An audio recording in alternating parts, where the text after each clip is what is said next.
Urdu teacher کا منگیتر کے نام خط۔ مائی ڈیئر تاج الدین، سلام محبت۔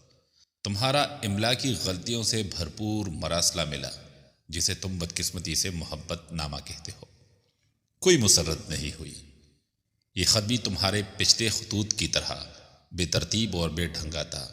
اگر خود صحیح نہیں لکھ سکتے تو کسی سے لکھوا لیا کرو۔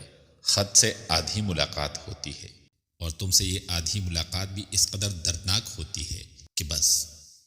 اور ہاں، یہ جو تم نے میری شان میں قصیدہ لکھا ہے، یہ دراصل قصیدہ نہیں بلکہ ایک فلمی گانا ہے، اور تمہارے شاید علم میں نہیں کہ فلم میں یہ گانا ہیرو اپنی ماں کے لیے گاتا ہے۔ اور سنو، پان کم کھایا کرو۔ خط میں جگہ جگہ پان کے دھبے نظر آتے ہیں۔ اگر پان نہیں چھوڑ سکتے تو کم از کم خط لکھتے وقت تو ہاتھ دھو کر بیٹھا کرو۔ اور یہ جو تم نے ملاقات کی خواہش کا اظہار انتہائی احمقانہ انداز میں کیا ہے، یوں لگتا ہے کہ جیسے کوئی یتیم بچہ اپنی ظالم ستیلی ماں سے ٹافی کی فرمائش کر رہا ہے، اس یقین کے ساتھ کہ وہ اسے نہیں دے گی۔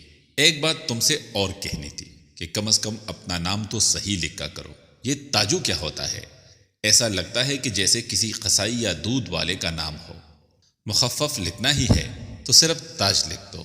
آئندہ خط احتیاط سے لکھنا، اس میں کوئی غلطی نہیں ہونی چاہیے۔ آخر میں تم نے جو شعر لکھا ہے وہ تو اب رکشا والوں نے لکھنا بھی چھوڑ دیا ہے۔ او مائی گاڈ، مجھے ڈر ہے کہ تم سے عشق کا یہ سلسلہ میری اردو خراب نہ کر دے۔ بس یہی کہنا تھا۔